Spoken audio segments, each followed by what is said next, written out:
नमस्कार.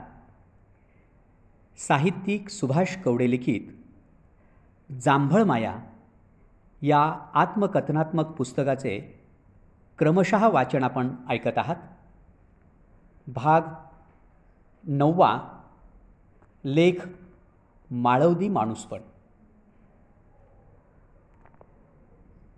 वाचक स्वर आहे विठ्ठल मोहिते. लेख माळवदी माणूसपण.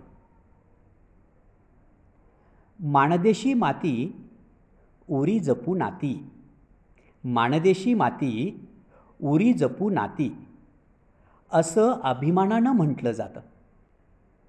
माणदेशी मातीची काही खास वैशिष्ट्ये आहेत. अन्यत्र कुठेही सहसा अशी वैशिष्ट्ये जाणवत नाहीत. माणदेशी माती म्हणजे होरपळ, कायम दुष्काळ पदरात घेऊन जगणारी. या मातीला भेटणारा पाऊस पण तसाच बेभरवशाचा. कधी आला तर धोधो येणार, नाहीतर गायब. असा गायब की मग डोळ्यातूनच भेटेल. निसर्गाची अशी लहरी सोबत घेऊन जगणारी ही माती. होरपळीतून ही जगणं सुंदर करावं या माणदेशी मातीनंच. कायम दुष्काळ असूनही जगण्याची आणि शब्दांची समृद्ध जपणारी ही माणदेशी माती. बोरी बाबळीच्या संगे हितगूज खेळणारी माणदेशी माती अवघ्या विश्वात शोभणारी आहे. या माणदेशी मातीचा कसही तसाच कसदार. माणदेशी मातीची पिकं पण अशीच कसदार. इथल्या बाजरी आणि मटकीची चव काय वर्णावी. कसदार पौष्टिक बाजरी, मटकी म्हणजे 100 नंबरी सोनंच. माणदेशी मातीच्या करप्या माळावरती करपी गवत काडी खाऊन पोसलेली शेळ्या मेंढ्यांची दौलत म्हणजे उभ्या जगाला वेड लावणारी संपत्तीच. माणदेशी मेवा म्हणजे बोरं, डाळिंब, टपोरेदार बोरं आणि लालबुंद डाळिंब या मातीचा रस आणि कस घेऊन 7 समुद्रापार पोहोचली आहेत. या मातीचं दांडगेपण सांगताना एक कवी म्हणतो, बाजरीच्या भाकरीवर मटकीचा सांडगा, बाजरीच्या भाकरीवर मटकीचा सांडगा, माझा माणदेश लैलय दांडगा, माझा माणदेश लैलय दांडगा. माणदेशी हुलगं आणि त्या हुलग्यापासून बनवलेलं माणदेशी माडगं वरपण्याची मौज आम्ही बऱ्याच वेळेला चाकलेली आहे. माणदेशी माळवदी घरं एक चमत्कारच. बांधकामाचा अप्रतिम नमुना. उन्हाळा, हिवाळा, पावसाळा असे 3ही ऋतू हसत मुखानं झेलणारी ही घरं घरात राहणाऱ्या माणदेशी माणसांना हसत मुख ठेवतात. माझं घर माळवदी काय सांगू त्याची माया, माझं घर माळवदी काय सांगू त्याची माया. वैशाखाच्या वणव्यात थंडगार राही काया, वैशाखाच्या वणव्यात थंडगार राही काया. माणदेशी घराचं असं छानपैकी वर्णन आजही केलं जातं. ते किती सार्थ आहे. आत्ता सिमेंटच्या जंगलात माणदेशी माळवदी घर शोधावं लागेल.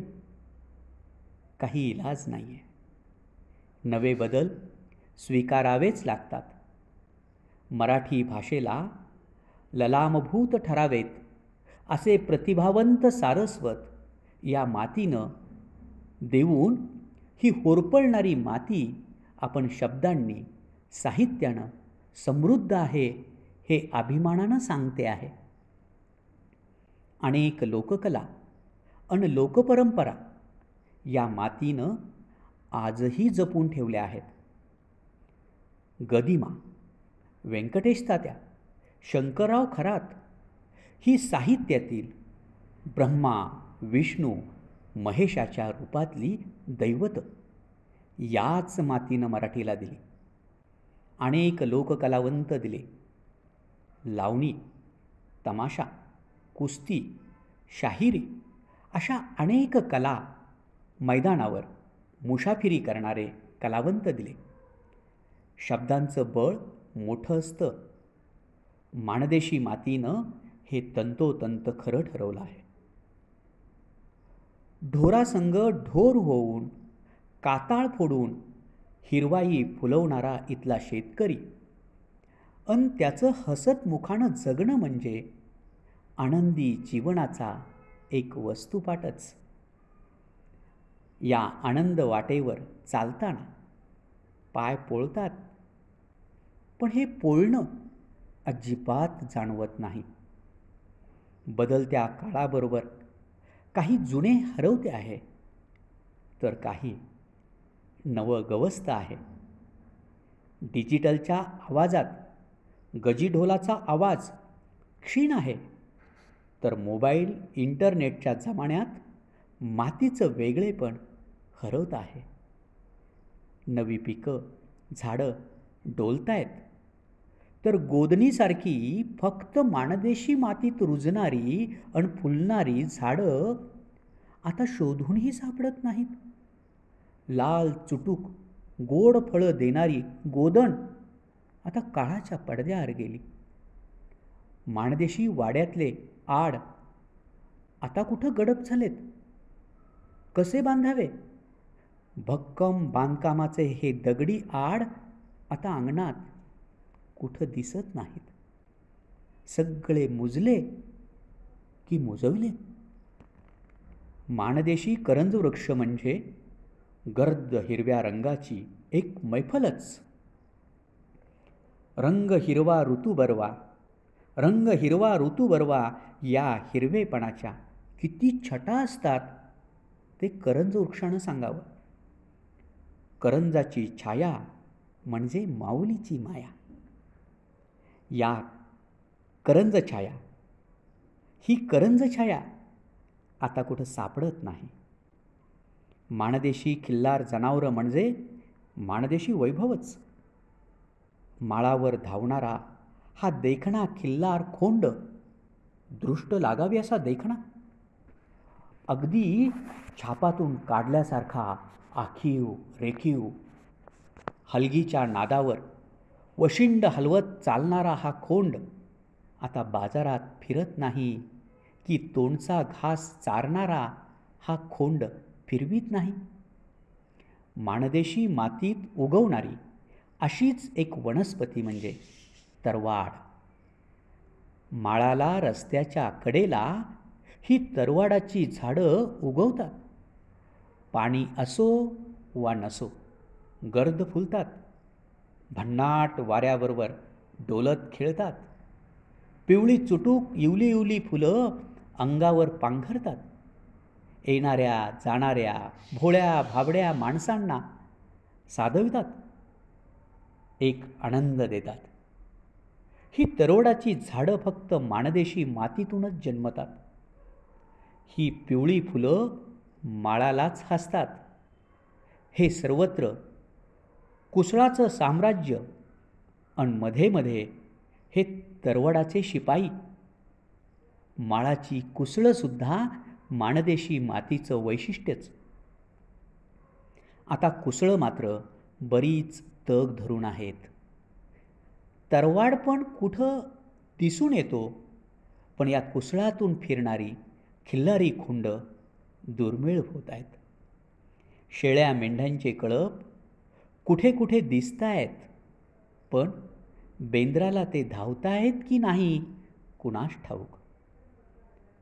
प्रत्येक विभागाची एक लोकसंस्कृती परंपरा असते, एक वेगळेपण असतं. तशीच माणदेशाची पण एक संस्कृती आहे, परंपरा आहे. माणदेशी साहित्यिकांनी ही संस्कृती 7 समुद्रापार नेली, डोईवर मिरवली. आणखीन काही दिवसांनी हे सारं पुस्तकातच सापडेल.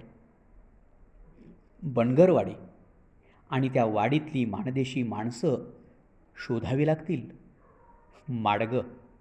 माडगं करणारे हात शोधावे लागतील. खिल्लारं खोंड आणि हलगीचा नाद शोधावा लागेल. माणदेशी आड आता ललित लेखांचा विषय झाला आहे. तसं माळवदी घर पाठ्यपुस्तकातून भेटेल. माणदेशी मटकी शहरांच्या 5 स्टार हॉटेलात सापडेल. बाजरीच्या भाकरीची चव विसरेल. हे सारं घडतच राहणार आहे. जागतिकीकरण, इंटरनेट, लॅपटॉप, व्हॉट्सॲप या साऱ्या माध्यमांच्या जंगलात माणदेशी मातीची माणदेशी संस्कृती टिकणं अवघड आहे. हे एक वास्तव आहे, नाकारता न येणारं. काळाबरोबर धावणारेच टिकून राहतात.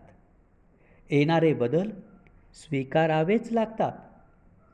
धावताना आणि नवे बदल स्वीकारताना काळजात माणदेशी संस्कृती आणि माणदेशी माळवदी माणूसपण जपायला काय हरकत आहे? काळजात माणदेशी संस्कृती आणि माणदेशी माळवदी माणूसपण जपायला काय हरकत आहे? आपण ऐकत होता जांभळ माया, साहित्यिक सुभाष कवडे लिखित आत्मकथनात्मक पुस्तकाचं क्रमशः वाचन. लेख होता माळवदी माणूसपण. वाचक स्वर होता विठ्ठल मोहिते. श्रोते हो, उद्याच्या 10व्या भागामध्ये आपण ऐकाल आटलेला ओढा. लेखाचं नाव आहे आटलेला ओढा. तर भेटूया उद्याच्या भागामध्ये. नमस्कार.